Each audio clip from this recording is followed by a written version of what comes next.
Voces de la Transformación, el espacio libre para que conozcas a tus diputadas y diputados. Adéntrate en el día a día de quienes están consolidando la transformación desde el Congreso Federal. ¡Comenzamos! Hola, ¿qué tal? Bienvenidos a un episodio más de Voces de la Transformación. Soy Alan Fernández y el día de hoy estoy muy contento de poder saludar. Lo hubieran visto antes de empezar el cotorreo con mi diputada Giselle Santander, bienvenida. Muchas gracias, Alan, gracias por este espacio y efectivamente pues se trata de conocernos, así es, de que nos reconozcamos y que podamos tener también estos espacios transformadores en la comunicación desde la Casa del Pueblo, que es en realidad lo que es la Cámara de Diputados. En efecto, sí es muy importante decir que estamos justo en la Cámara de Diputados, en la vocería del pueblo, y pues bueno, este ejercicio, como ya lo comentaba la diputada, es un espacio que nosotros hemos generado para que todos ustedes conozcan de manera un poco más directa y la verdad más sencilla a nuestros diputados. Y pues yo quisiera justo comenzar así, quisiera saber quién es Giselle Santander. Soy una poblana de 31 años recién cumplidos. Ayer cumplí 31 años. Gracias. Nos hubiéramos pedido pastel, pero eso. Bueno, no nos enteramos. Bueno, soy militante del Movimiento de Regeneración Nacional desde que tengo 17 años. En la elección de 2012, justamente cuando el expresidente Andrés Manuel López Obrador iba por segunda vez a la contienda presidencial, decidí pues apuntarme como joven a los trabajos que hacía en ese momento el movimiento. No existía el partido en ese momento. Y empecé pues brigadeando en una célula, les llamábamos, de jóvenes, donde nos reuníamos cotidianamente a platicar, a discutir algunos temas, a revisar el Regeneración, a enterarnos de lo que sucedía, repartirlo, organizarnos, salir a la calle. Y bueno, también estudié historia, la licenciatura en historia, soy historiadora. Y ya en la universidad, bueno, continué con mi militancia política a la par de mi formación. ¿De qué universidad eres? De la Benemérita Universidad Autónoma de Puebla. Amigos de la UAP. Así es. A todos mis colegas de Saludos la UAP. Saludos a la máxima casa de estudios en Puebla. UAP, sí. Una institución además importantísima para el centro sur-sureste del país, de la cual soy orgullosamente formada ahí en los Lobos UAP, tanto en la licenciatura como en la maestría. Y bueno, pues empecé mi formación académica universitaria a la par de la militancia política. En 2013 me toca también salir a la calle a defender el tema de la reforma energética, a hacer una voz crítica sobre lo que estaba pasando con el mal llamado y el horrible Pacto por México, que lo que nos dejó fue una desgracia en muchos sentidos. Entonces, bueno, después viene la decisión de formar el partido, de constituirnos como un partido en 2014. Soy parte de también esa decisión de tener ya pues un vehículo propio para poder competir formalmente. Que es bien importante, perdón que te interrumpa, sí, ¿no? Que es bien importante y me encantó como lo dijiste, de este movimiento. Es bien importante reconocer que tuvimos que tomar la decisión de formar un partido. Así es. Justo porque necesitábamos, y lo dijiste perfecto, un vehículo. Pero este partido, que más que partido, me gusta reconocerlo como un movimiento. Es un movimiento de la revolución de las conciencias. Es más que un partido doctrinario como aquellos viejos partidos que ni quiero mencionar, pero que funcionaban así. O sea, su doctrina era, básicamente pétreo, ¿no? O sea, sus inamovibles, terrible. Y este movimiento del que somos parte es justo eso, o sea, un movimiento social que hoy se logra, digamos, como partido, pero que mantiene esa esencia, ¿no? Sí, que el origen es ese. Sabíamos que necesitábamos un vehículo que le diera identidad en el sistema de partidos a lo que era el movimiento, un movimiento ya muy grande en todo el país. Entonces, bueno, soy fundadora del partido en 2014 y, bueno, posteriormente yo termino la licenciatura y viene ya entonces también pues la antesala de lo que fue la elección de 2018. Sí. En 2017 tengo el privilegio y el orgullo de ser el enlace de defensa del voto del expresidente Andrés Manuel López Obrador en la Sierra Norte de Puebla. Claro. Ahí me toca pues construir la estructura con la que íbamos a defender la votación, porque además también hay que decirlo como es, habíamos aprendido ya para 2017, 2018, que debíamos defender cada casilla, que no podíamos... Mientras platicamos estoy haciendo cuentas que tenía mi diputada como 21, 22 23, cuando estaba... Sí, 22, 23, sí. No manches, wow. Y... bueno, pues nos tocó esa parte de entender que no podíamos darles ya el mínimo espacio al fraude electoral. Eso implicaba una organización territorial importante en cada una de las casillas. Esa parte de la responsabilidad en la Sierra Norte me toca a mí. Claro. Y también soy en ese momento la representante del partido ante el Consejo Distrital del INE. Sacamos muy buenos resultados, ya conocemos la conclusión de esa historia y de ese momento histórico del 1 de junio de 2018. Pero qué importante que lo comentes, o sea, qué importante que retomes esta parte de la defensa del voto, porque también, y les recomiendo mucho quienes nos estén viendo ahora, que también se den el tiempo de ver la entrevista con la diputada Anaís Burgos.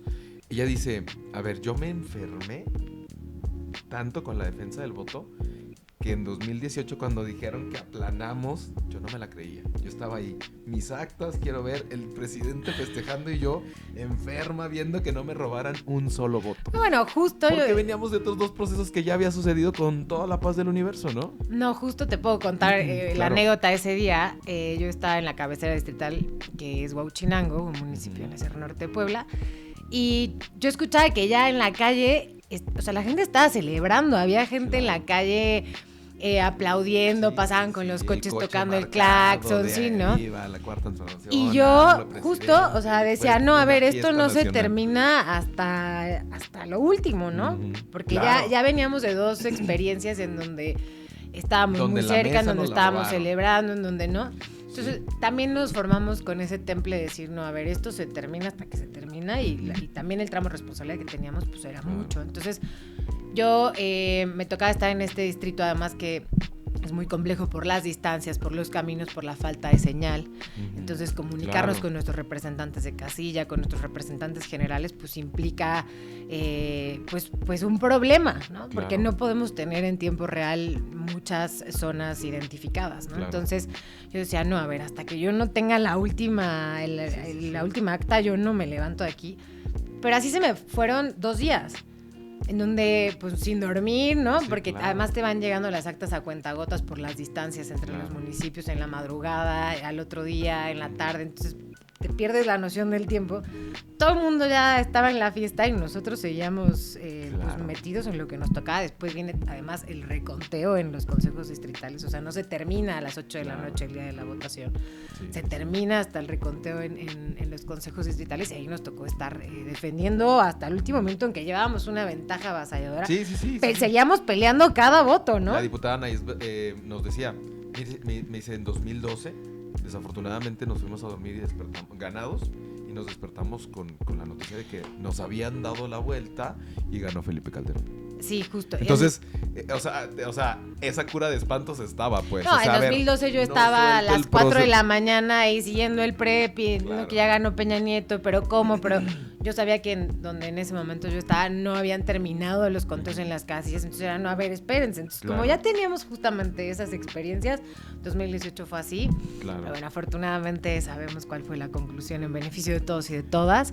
Tuvimos al mejor presidente que ha tenido este país en la última, pues en la historia reciente del México democrático y justamente en un ejercicio democrático sin precedente.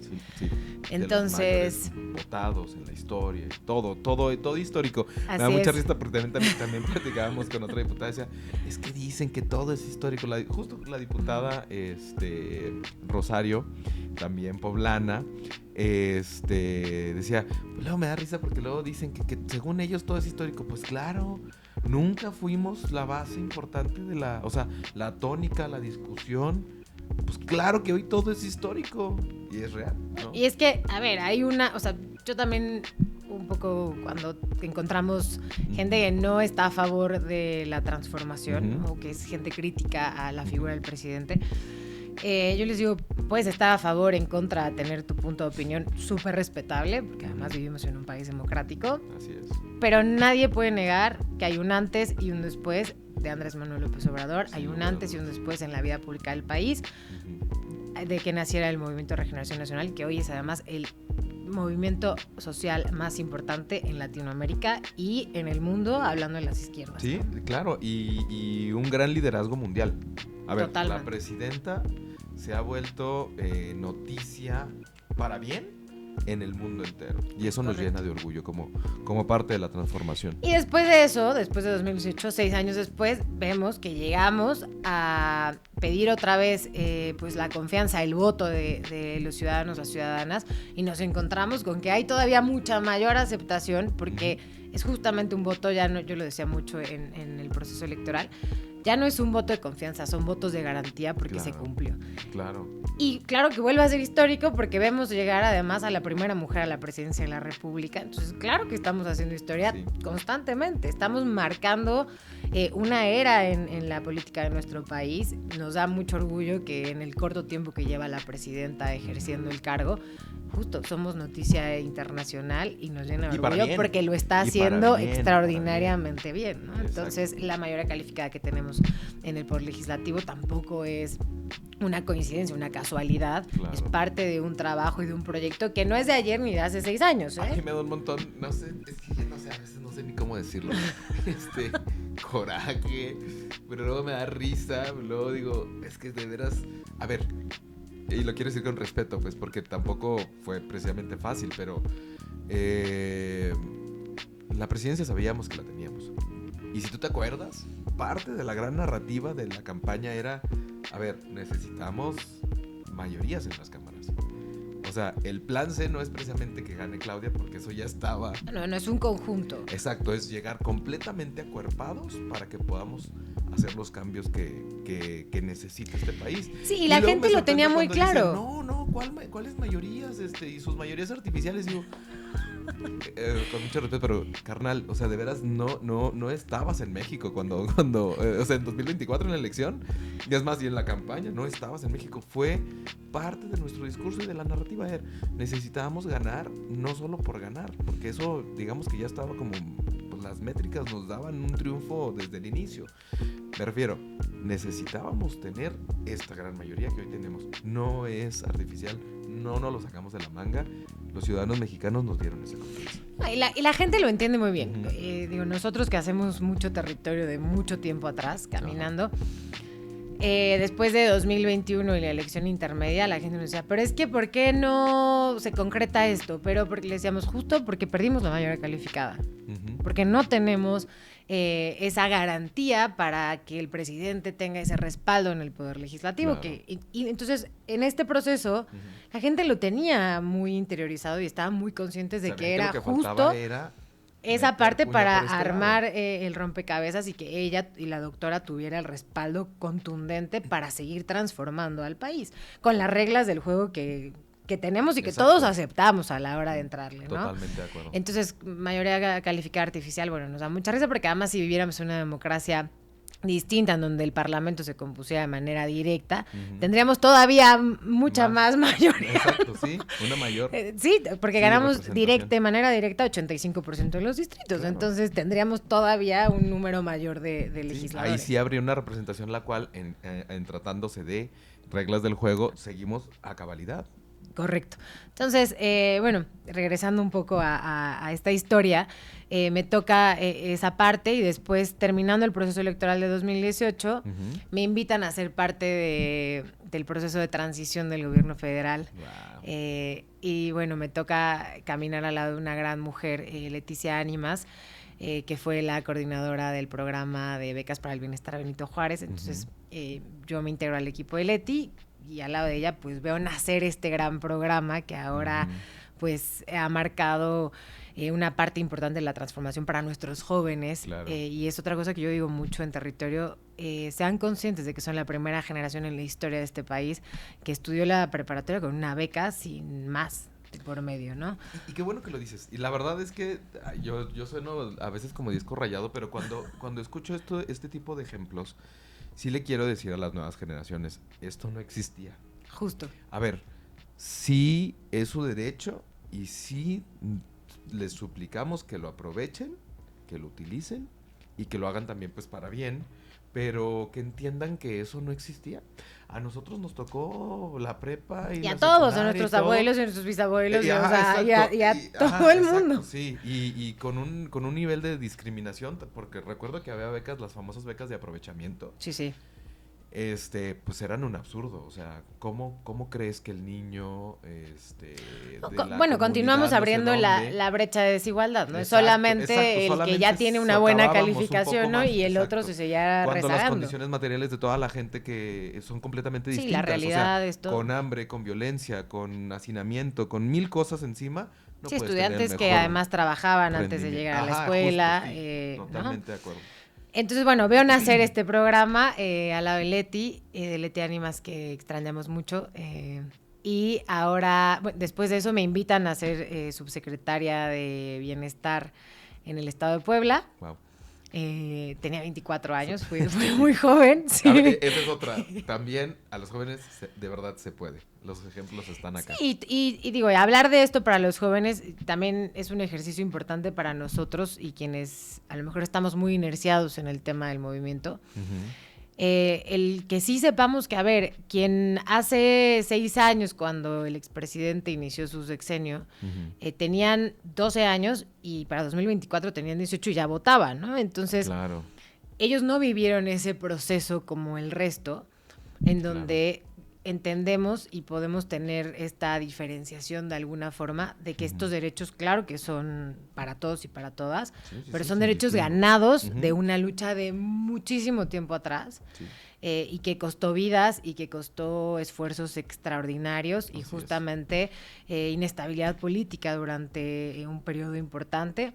Claro. Entonces, es creo que muy necesario y parte de nuestra responsabilidad también contar esta parte de la historia, que parece que, o sea, como si ya Morena hubiera existido de toda la vida y las becas también, ¿no? Es que luego con un descaro brutal uno ve a la oposición ahora al contrario, o sea, luego nos decían, ay, es que sus programas electoreros y no sé qué. A ver, primero que nada, hoy están en la Constitución y ya nadie nos los quita. Efectivamente. Y en segunda, tengan poquito decoro y no los utilicen ustedes como bandera, herramienta política electoral, porque ahora llegan los presidentes municipales de oposición a decir, aquí están las becas Benito Juárez, las becas Rita vemos hoy a los legisladores y legisladoras de la oposición que se atreven a decir que cuando ellos eran gobierno ya existían.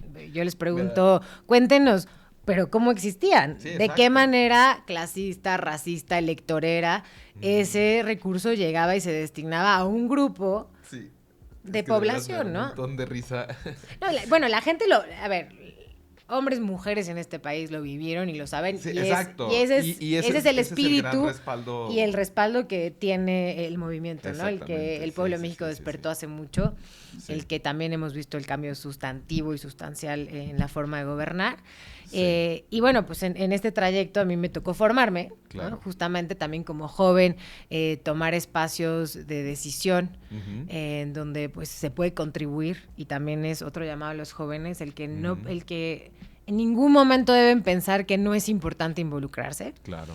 En que también sepamos que hay un estigma al político o al hacer política, justamente por los ejemplos de los antiguos políticos y de esta élite neoliberal, claro, que mancilló al país y que dejó por los suelos el oficio de hacer política, claro, que nos debería tener a todos involucrados y sobre todo a los jóvenes, porque es la manera y la vía en la que podemos transformar nuestra realidad, ¿no? Entonces, claro, a mí me tocó palparlo de cerca, porque muy joven decidí militar, claro, y eso me llevó, sin que yo lo planeara en un primer momento, ¿no?, a ocupar pues estos espacios. Fui subsecretaria de Bienestar en el periodo del interinato en el estado de Puebla.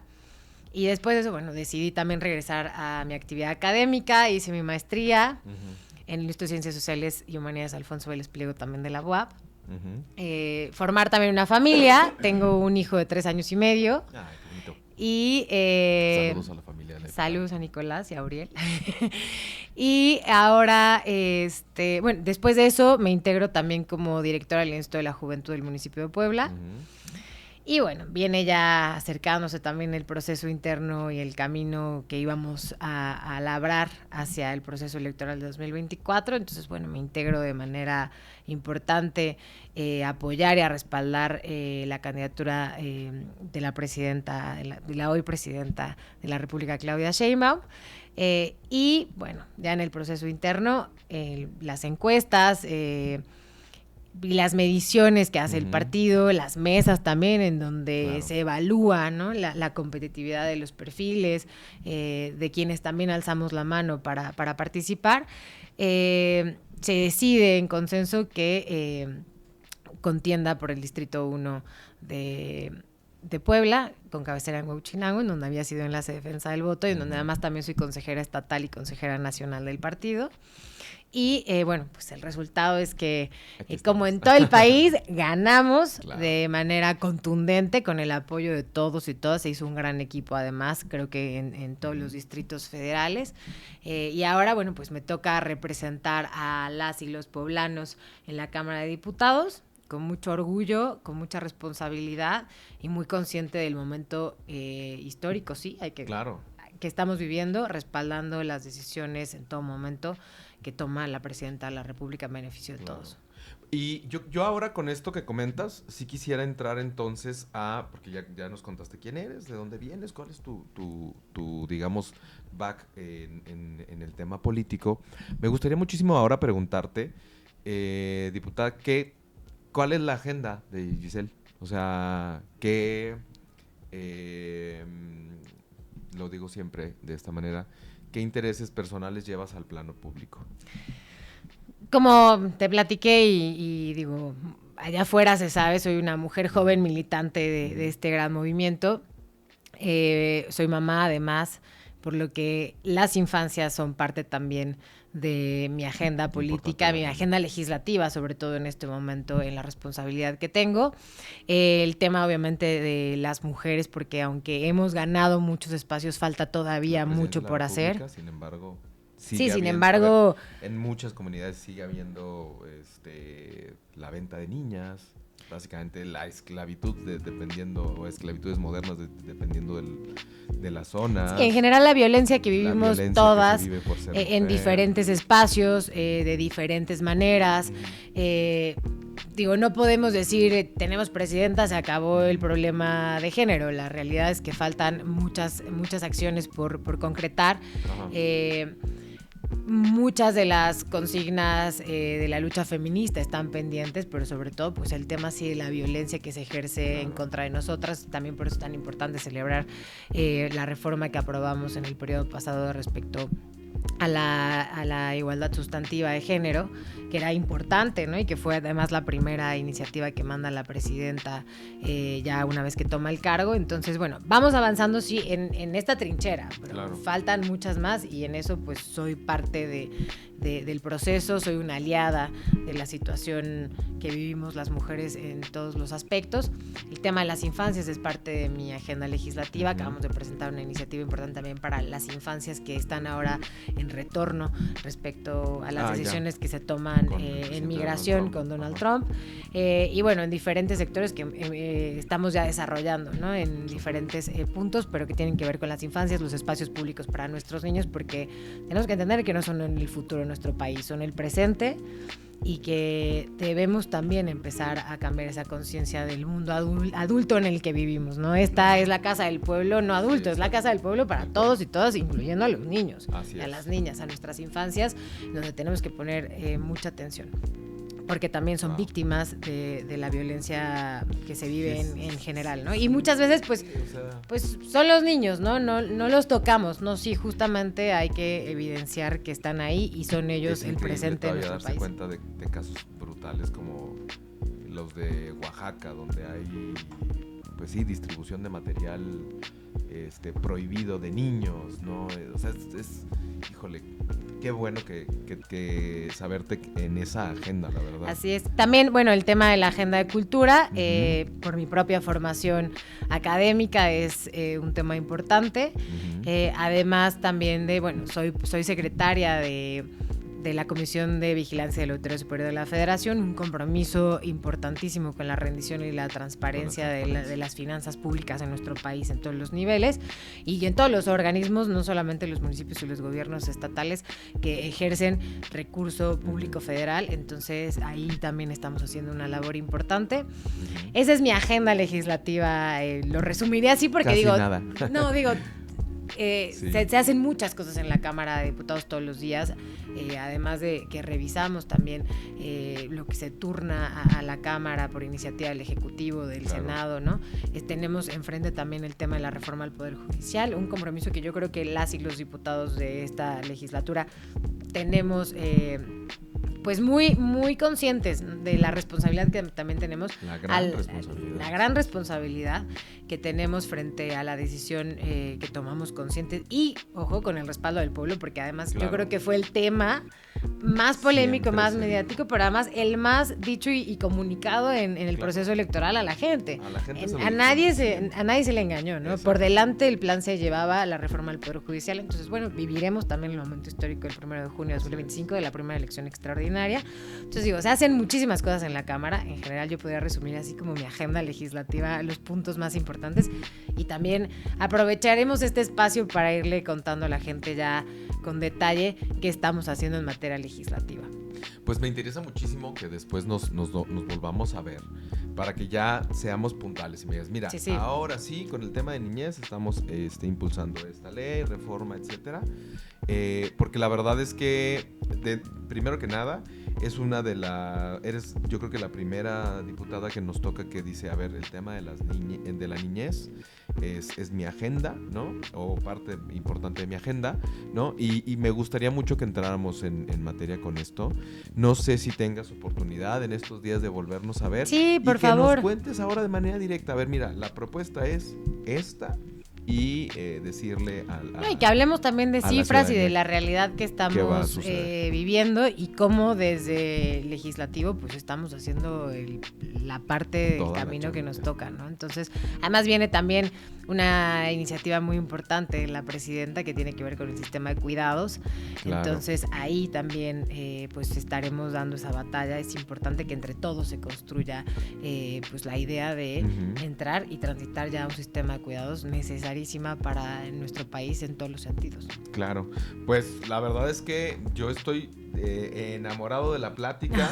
Honestamente me siento muy contento porque creo que hoy se rompen dos paradigmas. Uno ya la verdad, afortunadamente y gracias a esta transformación, ya que comienza a diluirse, pero es que tenemos una gran mujer legisladora, y en segunda súper chava. Me encanta ver esa, pues ese dinamismo, esa cantidad de información, ese profesionalismo con el cual te estás conduciendo. O sea, que eres una diputada muy joven, pero con una capacidad que muchos ya más viejitos quisieran. La verdad es que estoy muy orgulloso de saber que tenemos diputadas tan capaces como tú, tan inteligentes y con agendas tan comprometidas con las necesidades de este país.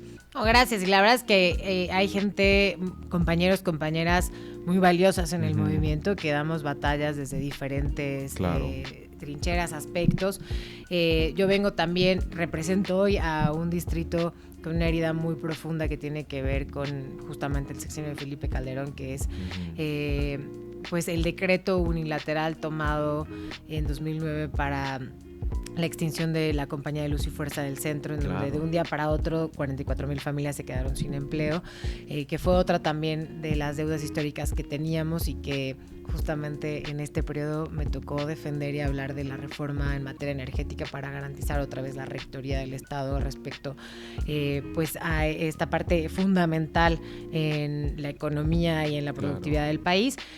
Y que justamente pues yo conozco y he visto la lucha de los electricistas, he visto también y me tocó muy joven entender el proceso de desmantelamiento que llevó el sector energético, que no fue de un sexenio ni fue una persona, fue algo transeccional que terminó y culminó en la reforma energética de Enrique Peña Nieto, ¿no? Entonces, todos tenemos una experiencia de vida, todos representamos también causas, territorios con necesidades, con sentimientos, con sentires que están ahí latentes, vivos, pero que creo que hoy también haciendo mucho territorio, porque es otra cosa que a mí me gusta hacer mucho, caminar, platicar con la gente, escucharlo, porque así empezamos, en la calle, claro. Sin miedo y tampoco sin rehuirle al debate, porque de eso se trata. Claro. Escucharnos, encontrarnos, entendernos también. El que podamos hoy ver que todos estos sentimientos muy vivos en el territorio hoy también coinciden mayoritariamente en que estamos del lado correcto de la historia, en que no nos equivocamos, que el camino no va a ser fácil, no ha sido fácil, pero que estamos justamente trabajando y construyendo el México que todos y todas merecemos. Pero lo decía el diputado Emilio Chol, Emilio Ramírez, el Chol, decía, pero ya aguantamos 200 años de malos gobiernos. O sea, ya es cuestión de nada más aceptar que las cosas están cambiando,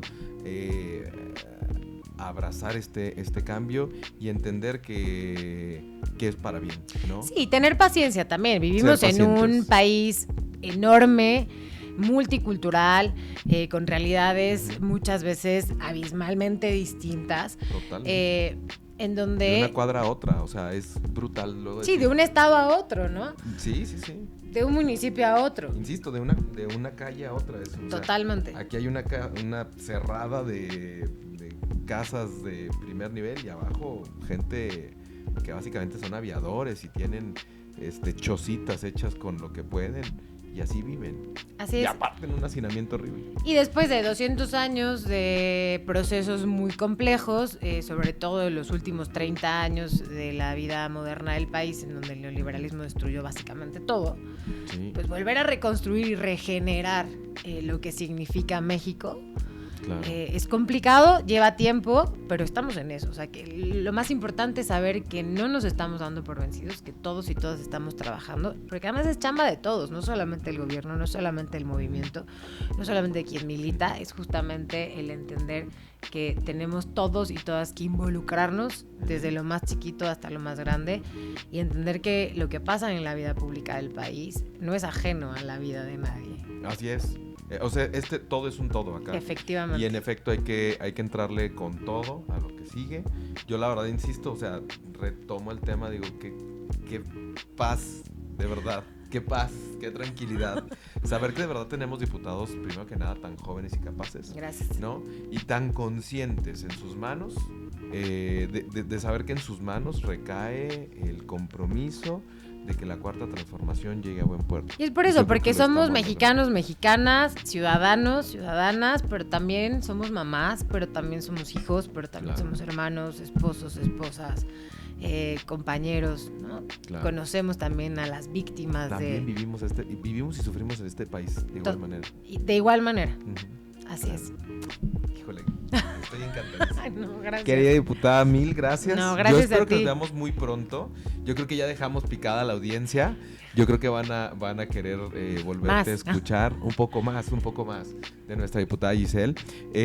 Agradecerte y pues nada. No, gracias a ti. Siempre. Sigan las redes sociales, por favor, del Grupo Parlamentario Morena, de la vocería, de la Legislativa del Pueblo. Es muy importante que estemos pendientes, que informemos, que compartamos lo que está pasando aquí, que opinemos también. Claro. Y claro que si me invitan, yo estoy feliz de estar aquí las veces que sean necesarias. Pronto. Muchas gracias. Gracias. Gracias también a todos ustedes allá en casa, escuela, donde nos estén viendo.